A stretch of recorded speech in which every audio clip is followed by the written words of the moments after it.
जिल्हा परिषद निवडणुकीचा जो आखाडा आहे तो धाराशिव जिल्ह्यात आपल्याला पाहायला मिळतोय। 27 तारीख लांब आहे। 27 तारखेला उमेदवारी अर्ज काढून घ्यायचे शेवटचे दिवस आहे। मात्र त्यापूर्वीच उमेदवार जे आहे ते प्रचाराला लागलेले आहेत। मी आता तेरखेडा गावात आहे। तेरखेडा गाव हे राज्यभर प्रसिद्ध आहे ते फटाक्यासाठी आणि दुसरं पैलवानाचं गाव म्हणून तेरखेड्याकडे पाहिलं जातं आणि हीच पैलवानाचं गाव हीच संधी साधत जी आहे ती तानाजी सावंत यांनी शिवसेना पक्षाकडून नौका पैलवान रिंगणात उतरवलेला आहे। मूळ पैलवान म्हणूनच याच्याकडे पाहिलं जातं आणि हाच पैलवान जो आहे तो उतरला जातो। याच्यात विशेष एवढंच आहे की केशव सावंत हे तानाजी सावंतांचे पुतणे जे होते ते आग्रही होते, मात्र त्यांना डावलत निष्ठावंत यांना उमेदवारी दिलेली आहे।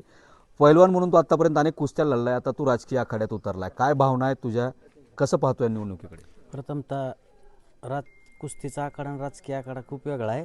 दोन्हीत बी संघर्षच करावा लागते, सहसा काही मिळत नाही दोन्ही ह्याच्यात। सर्वप्रथम राज्याचे माजी मुख्यमंत्री उपमुख्यमंत्री आदरणीय एकनाथजी शिंदे साहेब, राज्याचे माजी आरोग्यमंत्री तानाजीराव सावंत साहेब, केशवजी सावंत साहेब या सर्वांचे आभार मानतो की सर्वांनी माझ्यावर विश्वास दाखवला, मला उमेदवारी दिली, त्याबद्दल त्यांचे आभार मानतो। आणि आम्ही राजकारणात जिल्हा परिषदला उतरला विकासाचा मुद्दा घेऊनच उतरला की अनेक युवकांचे प्रश्न असतील, क्षेत्ररस्त्याचे प्रश्न असतील, बाकी फटाका व्यावसायिकाचे प्रश्न असतील, शाळा असेल, तुम्ही बघितली ही तालीम होती इथं बी किती म्हणजे प्रत्येक गावात तालीमचा विषय असेल किंवा बाकी कुठल्या विकासाच्या मुद्द्यावरच आम्ही निवडणूक लढवणार आहोत। बाकी काय दुसरा विषय नाही आमचा, विकासाच्या मुद्द्यावरच। मूळ आता मला सांगायचं, तू पैलवानकीच्या आखाड्यात बरेच दिवस काढले किंवा पैलवान म्हणून ओळखला जातो। पैलवानाचे ते प्रश्न आहेतच, मूळ पाण्याचे प्रश्न आहेत। राजकीय पटलावरती कसं पाहतो सगळ्या कुस्तीकडे तू? राजकीय म्हणजे आता इथं जे प्रस्थापित होते त्यांना 15, 20, 25 वर्ष संधी दिली तर कोणीच विकास काही केला नाही।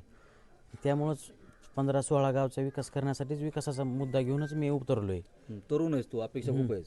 नाही, 100% सगळ्याच्या अपेक्षा पूर्ण करणार। 16 गावातल्या प्रत्येक माणसाच्या अडीअडचणीला 100% धावून जाणार, त्यांचा हाक मारली त्यांच्यापाशी असणार, काहीचा विषय नाही।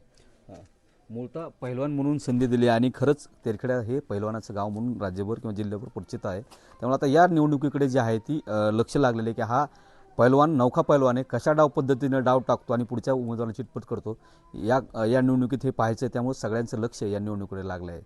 सागर जाधवसह बालाजी निरफळ, न्यूज मराठी, धाराशिव।